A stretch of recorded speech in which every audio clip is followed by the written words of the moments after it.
Hello, everyone. My name is Drew Weckbeck. I am one of the co-founders of Tactical Transition. My background includes personal finance. I've opened my own registered investment advisory firm. I have background in high net worth tax planning, and most recently as a Department of Defense contractor in the financial planning space. My co-founder is Scott Johnson. My name is Scott Johnson. I used to be a computational physicist for a national laboratory. I left a few years ago to start my own company. I recently exited that in April. And so after that, Drew and I started talking about an idea that we had for creating an online SaaS platform for financial planning for military members. So I'm going to let Drew go ahead and take it away and kind of describe a little bit about how this platform is designed, what the point of it is, and why this fills an unmet niche in the marketplace. Yeah, thank you, Scott. So I thought the best way to introduce the topic was to talk about the difference between military and civilian finances. So I want everybody to take a quick second and think about how do you operate your finances as a civilian? Do you use a mint.com, personal capital? Are you a Betterment person? Do you do it yourself? Are you a DIY person on Vanguard? Do you research blogs? Do you hire a personal financial advisor? Do you hire a CFP, a CPA?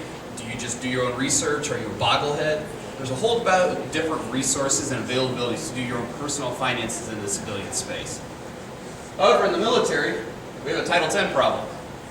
Title 10 is the U.S. code that defines the military, or is otherwise known as the armed forces.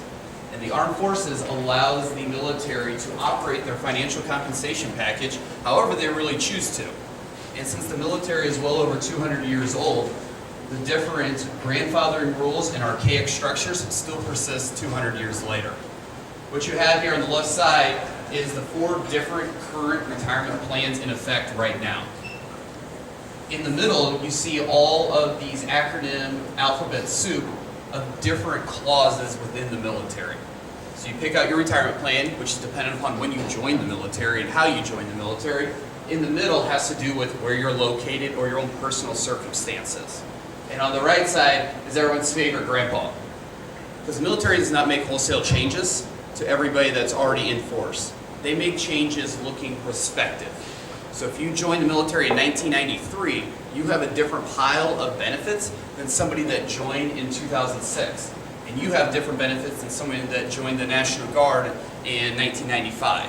Or different than if you started in active duty and then flipped over to the National Guard 12 years later. All these have different small ramifications involved. So just saying and getting advice from a military member that's in your squadron may or may not be accurate. So we came up with Tactical Transition, which is an attempt to be a solution to help military members understand those dynamic rule sets. So what the big solutions that we're talking about here is, first on the upper left, if you can see, is just a dashboard. Can we get your entire military life in one screen? Can you see what that career projection looks like? Can you see about where your kids are going to be in your military career? If you're in the Navy, for instance, where does your shore duty start and where does your sea duty end? Those are important to people that may have school-age children. So we want you to be able to look at where does that start, where does your family fit in, where do you transition out, and maybe how much resources, financial resources, do you need to bridge that gap when you eventually transition out of the military. The other thing what we're very interested in doing is providing scenario analysis. In my experience with the military members, everybody understands the general premise. The more active and the longer you're in the military, the more financial benefits you get. What nobody has any idea about is the magnitude. If I stay on 2 years longer, does that mean $300 more a month or $1,000 a month? How do my health insurance benefits play into this? What are the different dynamics if I join the reserves versus ending my career in active duty? These are the questions not everybody has a clear picture about because it all depends on when you actually join the military. The next on the bottom right is going to be an actual checklist. So picture yourself going on deployment. Once you go on a deployment, there's different financial regulations that come into play. Do you get hazard duty pay? Do you get family separation pay? If you go to a combat zone, these extra pays are not just cash in your back pocket, but they actually get tax advantages of them not being taxable. So you can go to a combat zone, get excess income for hazard duty pay, and then not have to pay any income tax on any of those requirements. There's a lot of moving pieces here. So we've got an actual checklist that will hit your account if you tell us you're going to deploy on March 25th, when you need to make those movements in your TSP. So even though this is a complex market, and there doesn't seem to be that many people in it, it's actually a very large underserved marketplace. There's over 2 million reserve active duty and retired reserve people that are collecting retirement checks from the military. 2 million. At the token of $57 billion a year. There's another 4 million veterans that are receiving VA disability payments at the token of almost $60 billion a year. So there's still big dollar signs out there, and while the government has large companies such as BlackRock managing their pension, there's not too many resources for military members when it comes to their individual requirements and individual assistance. So we are hoping to bridge that gap. So here's the opportunity coming that's in the calendar year that we speak of right now. In 2018, the military is making their first change to the retirement program since 1980, almost 30 years. So while many people just understand they join the military and the benefits they get, we're going under a major construction right now, which is bringing this topic front of mind. So we're looking to take advantage of this newfound awareness in the marketplace. With that, I want to give you guys a quick run through of what our platform actually looks like. So one of the good things about coming here right now is we are actually live on our platform, so this is connected to our feed right now, and this is what the preliminary analysis looks like right here. You can see this orange bar is your basic pay, this blue bar is your housing allowance, this darker blue bar is your VAS, this is an active duty military retirement. The reason an active duty military retirement on average right now is worth about $3 million for somebody that would join the military right now is you can collect your retirement check when you're 38 years old. You join the military at 18, you retire at 38, you start collecting your paycheck the very next month. And you can see on this green bar right here that the reason it's so valuable is it's not a Boeing retirement check that stays flat forever. You get that 2 to 3% cost of living adjustment each year. And when you're talking about retiring at 38 and living another 40 to 50 years, that compounds exponentially, which is why it's such an important vehicle for people to be aware of. So I just want to show you quickly how easy it is to change this. So you come here, I just did this real quick. If I change this out to 28 years in the military, and then I change my location from St. Louis to somewhere in Mississippi, and rerun the analysis, we'll see how much longer, since I added an extra 4 years onto the military paycheck, how much larger these green bars are. So within 20 seconds, you can get this screen just by putting in how you join, what branch you're in, and everything that's going on in your military career. And then here's the details. So 28% was what I chose for 28 years, which got me to 70% of base pay. My cost of living adjustment is 2%. The military pension for this individual is determined by their final 36 months. You average that, and it comes into this formula, which we have hover bars all around our website. So if you don't understand what's going on, we added the ability for you to actually hover over and get excess information on how that formula was actually calculated.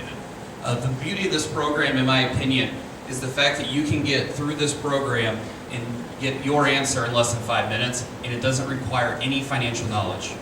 All it requires is your military knowledge. All it requires is knowing when you join the military, what your current grade is, and how long you expect to stay. We can do our analysis from there. We use DoD's own assumptions and data. The great thing about the government is everything's public knowledge, which means if you're intelligent enough to go find it and then put it into a program to help you, you can actually use that to your advantage. So that is the premise of our program. Anybody can go on and find it right now. If you go to tactran.com, TACTTRAN.com, you can find our website, and if you click Launch Beta, it will take you here. If anybody is military, we do not accept .gov or .mil emails. You must put a civilian email in. And that is a quick overview of our program. I'm just going to run through it real quick right here. This is where you would enter your TSP, your VA benefits, and the VA benefits play directly to your military pension. This is your civilian analysis equivalency. This is your career projection. If you run this, this is the final analysis, and it will show you the interplay of how the VA disability compensation plays into the military, and it can show you how much civilian income you may need to bridge the gap. So with that, I'm going to hand it over to Scott to talk a little bit more about the business side of TacTran.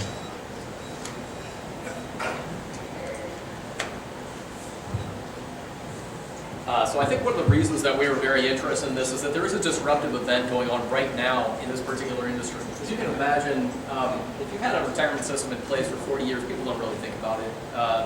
If you're active military, you're probably just going to say, well, I'll take whatever's there. But you actually have an option now. You have to make a decision. And we're hoping that we can capture this attention right now. Sorry. We're hoping that we can capture this attention that's being given to this problem right now to start getting users, get people used to the platform, and then start to understand some of the other options that they have to help manage their military. So we're hoping for a growth curve that kind of looks like a typical hockey stick. We do have an upper limit to the number of people that we can get, but that particular set of users is a very niche market, and we think that if we can get to a good 20% market penetration in the next 48 months, that would be a very, very big win for us. Now, right now it's a blue ocean. We don't really have any other significant people trying to address this, and we can talk a little bit about why that is. No one can hear me? Well, all right. Sorry, is this any better? All right, great. All right, so our initial business model is essentially to offer it as a free service. We don't think that, given our demographics, we'll be able to charge a subscription fee for it. But we think that there are certain value adds to this that we can start generating revenue from. The real value from this, though, comes later on when we have a large enough user base that we can start connecting military members with services that are tailored for them. So military members move around a lot. Active duty members tend to move every 2 to 3 years. Those are opportunities for real estate agents to sell houses. Those are opportunities for cars to be sold. There are a lot of things that happen when you move a household. And so we want to provide connections between service providers and these military members that are doing this, and we'll have very targeted data on that to offer that kind of lead generation. And obviously there are opportunities for advertising and for channel partners. There are specialized firms that deal with military members, companies like USAA that provide insurance and banking and financial services that would be very interested in having this kind of tool to help them engage more with their users. And finally, at the very end, we're looking at exit opportunities. And exit opportunities would probably include either serving this as a white labeled package that someone else would buy, or selling the company outright as another tool that would be incorporated in the portfolio of tools from a larger entity. And of course, there's also opportunities for data monetization. And I don't mean that we would sell personal data of military members. We'd be looking at selling aggregated data to companies like Rand Corporation that might be able to use this in contract negotiations with the government to help with problems like force shake-up.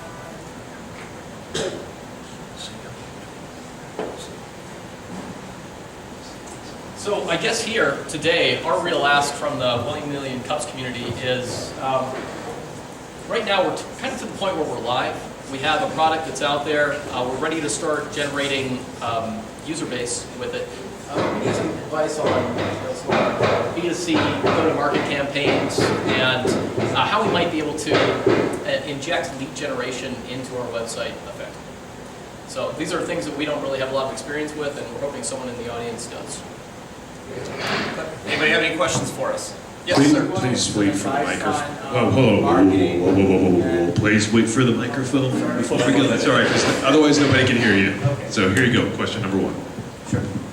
Okay, your go-to-market strategy is what you want advice on, and that's something I was working for my company. I'm doing a silk company selling silkwares, and I've been studying online marketing for about 2 weeks, and there's a lot of resources on YouTube about like Facebook marketing and Google AdSense, and I think you should spend maybe about 5 hours studying Google AdSense and Facebook marketing, and that could get you ready for a go-to-market strategy that you could do yourself, or you could hire someone who's an expert in that, and you could target the military veterans and military officers and people who would actually want the services that way.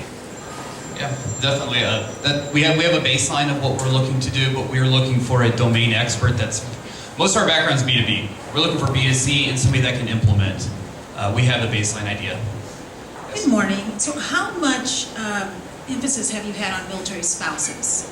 So if you go back to our beginning part of the slide, which you did not see, there's a question that asks, are you a mill-to-mill family? What is your spouse doing? So there's a drop-down that says, are you married? Once the drop-down hits, it'll say, as a military spouse, are you active duty, reserve component, veteran, or civilian? And with that, what we're trying to do is if you hit any number of those things, it'll ask you for the spouse's email, and that one's going to bring the spouse into the program. The reason we want to do that is we did not want one user, we wanted 2 users. This is a little, not the best way to break it up, but if there is a divorce or separation, we wanted to have the 2 spouses be able to take their own financial data with themselves. But one of the biggest selling points to this is bringing the military spouse that may not know all of the complexity of military planning into the equation, which is why we have a really strong focus on the children and where you possibly could homestead in the future and try to line up, make those decisions with your... Yeah, and just to speak to that a little bit more, military spouses will often serve as the head of household while their military member is out away from the country in another location. They're the ones who make the financial decisions. They're the ones who do the planning for the household. They're the ones who look to the future. And we're certainly cognizant of that. We'd like to make sure that this platform enables them to use this as like an expert tool to help them plan for their family's future. And that's a part of this is to be able to include extra income for spouses into the platform and give them some visibility as to what's actually going to be happening. Oftentimes, I think the military member spouse isn't necessarily as cognizant as they could be about their own future financial goals, and I think that's a very common archetype for a couple, or the member of the couple that stays at home to be the one who kind of designs all of that. So this gives them a little bit more information on that. Was there anything specifically that you were wondering about with that, or? Real quick. Yeah. Sure. Because I think you got it. I think Yeah. people, they don't give the military spouse enough credit for how much they're really doing. And we know, having done this for a long time, that I never hand a brochure to the military person. I hand it to his wife, Yeah. his mother, usually a his. If it's the female spouse who's in the military, usually the man doesn't show up at some of these military programs. It really still falls on the wife or the sister or the daughter, something like that. What I wanted to say is, have you reached out to the military spouse, like the tag? The military spouse programs are really strong, and you can find them on Facebook. Okay. There's like 2 or 3 of them that have about 12,000 members apiece. And so I might reach out to them first to see about how do I get this information to you guys to answer your 2 questions. Sounds like a plan. You can put us in touch with Mrs. Copel from the Casey Foundation. I've tried to reach out to her about 5 times, and she has yet to respond to my email. So it's Admiral Cloppel's wife. And that's going to be why, because you have to give these admirals' spouses their proper due. So we'll talk. Sounds like that. Okay, there. So, Yes. Sounds great. In the back. He has. We have questions from the back. Okay. He's got to move. Oh, I'm sorry. Follow the microphone. Gotcha. where I'm going. So, thank you for your presentation. I appreciate the insight. But could you describe a bit more about who you anticipate your early adopters will be for the platform? And when I say who, I guess I mean from a demographic standpoint. Yeah, the early adopters will be people that are probably entering the transition period of their military career. So think of somebody that's at year 18. Been 18 years in the military, eligible for retirement at year 20. Do I think retiring at year 20 is good, or how much more financial gain do I get if I stay till year 23? The other big one will be people that are new in their career, that are a little more tech savvy, that are interested in the long-term ramifications of their military retirement. So think of somebody that's maybe at year 4 or 6 when their first enlistment comes up, and they're trying to decide, like, hey, this corporate job's offering me $80,000 a year. Is it worth going after that? Or would I rather understand that I'm getting lower financial benefits now, but these long-term resources I don't know can ever be matched? So those are probably the 2 big use studies. Thanks, Drew. Thanks, Karen.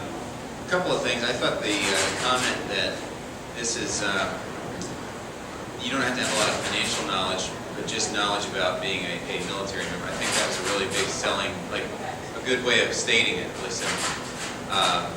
So I like that. The other thing is, can you speak a little bit to the limitations in marketing to military members of this service? Just, I mean, from the standpoint of what you're allowed and not allowed to by regulation to do. Yes, we have something about financial regulation.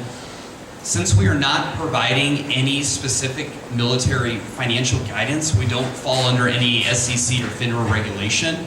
If we were to open our platform up to, let's say, a call-in center, that would then require us to be registered either with the SEC or state regulating bodies. So by just providing educational benefits, we stay out of that realm. We also don't collect any personally identifiable information at all. We want to stay away from that, so we also stay away from some of the other softer issues that you might run into as well. So in our program, we don't collect any account numbers, social security numbers, last names, anything that's recognizable. It's the same reason we don't allow .mil or .gov emails. Military members should not be doing that themselves by their own internal regulations. We just figured we just wouldn't let them. So we tried to look as forward ahead. We were very cognizant of any possible hacking or people that would be interested in our data, so we tried to create it so even if they did get a hold of it, it wouldn't be relevant to them. That said, we do have good security on the site. I do like that. Could you speak, I mean, you're asking on the B2C, could you talk about your B2B? I mean, it seems like that's your bread and butter right now. Could you speak a little bit about that? Yes, so my background's all in personal finance in a couple of different ways, but I never was in a Ed Jones environment or a State Farm or local person on the street corner environment. I've always been in more of a back office, reach out to very specific parties. So that was my background. Now in the military, I am that person. So it's not really like, hey, go out to the street corner and knock on every door and try to find individual parties. It's always been very specific. I do have some different experience here in the building as minority partners in other operations where we targeted enterprise clients with more 12 to 18 month lead times. So that's just much more my background versus try to get 10,000 people in 6 months. I don't know, Scott, if you have any background. So, like specifically, are you asking about like what is our B2B strategy? Yeah, I mean, to whom are you trying to sell right now? Oh, we're not doing you B2B, asked right? advice on the B2C, but Right, we're not doing trying to B2B. sell to anyone, and that's, Right. I think that's what we're trying to do. I think that's, in a way, it's putting the cart before the horse. Okay. You know, we're putting in an investment now to get a user base so that we can start having those kinds of conversations. I think if this doesn't get any traction, there's no point in talking about B2B because we don't really have any valuable property to parlay into that kind of relationship. That said, you know, when I think we're about 12 months out, we'll definitely start getting that together. Here's the reason why I asked that question is because, I mean, I'm an RIA myself, and it seems like this would be valuable tool for me to have, you know, because I have military clients, to be able to talk to them about that. So it seems to me that, you know, you mentioned BlackRock, like someone like BlackRock, what might actually buy all of this, or someone like that might actually say, wait a second, this is very specific information that we would have to glean over years of experience, and it's all right here in the palm of my hand. Exactly. It seems like that would be a very interesting. It seems to me that'd be financial institutions would pay for this. Yeah, we're very cognizant of that. This has to go with what's underneath the hood and the engine. Right now, I would say we're only about 95% accurate. Big enterprises aren't going to pay for 95% accurate. In order for us to get to 99% accuracy, we need to roll this out to the user and tell us what percentage between 95 and 99 we need to tackle first, and then how we need to display that information so people care about it. I can't go after enterprise clients until we get closer to 99 to 100% accuracy rate. The endless complexity is what makes this unique, and the endless complexity is what makes it difficult to program 100%. Yeah, that's the input side of it. On the output side, the data monetization is definitely, I mean, you know, obviously, if you get a trove of data like that, you know, someone can use in aggregate to make better decisions, do better outreach, yeah, that's totally on our minds. Absolutely. Okay, fair enough. So I think you've got last question. Did you have one? Okay, well, you'll have last question. No, you go. You go. good. No, we have to I can talk. answer the dark. I'll take it then. Hey Drew. So one of my questions was, what are your thoughts on partnering with existing member service organizations like the USO or the Navy Wives Club of America or things like that that have that member base that this would be relevant to. That would be a really good market for the software as a service. Yes, so that's actually, in my marketing, I don't have a ton of B2C as I stated, but my original thought process is going to be a grassroots effort. There's many different Facebook groups that there's military members that are active. There's most different squadrons or commands or a wing over at Scott Air Force Base. They have their own Facebook page. You could tie into a USO Foundation, other charitable organizations in town, mainly just trying to get the word out. And if we're providing a good service and people are interested, word tends to spread pretty quickly in this realm. So yeah, we're definitely looking to partner with any of those. If anybody has any of those leads, we'll take those as well. You know, of course, that's a double-edged sword. You know, once people know about you, they want to use your product, and you better hope that your product's ready for everyone to use. And like right now, we're trying to do a pretty soft rollout. We have some technical issues on the back end that we need to make sure we can scale out with users. And there are just a couple of things that will make the data a little bit more useful, a little bit easier to handle in the future. So we haven't been reaching out like aggressively to a lot of these organizations, but I think within the next couple of months we will. Good. Anything else? All right. Well, thank you very much. Beautiful.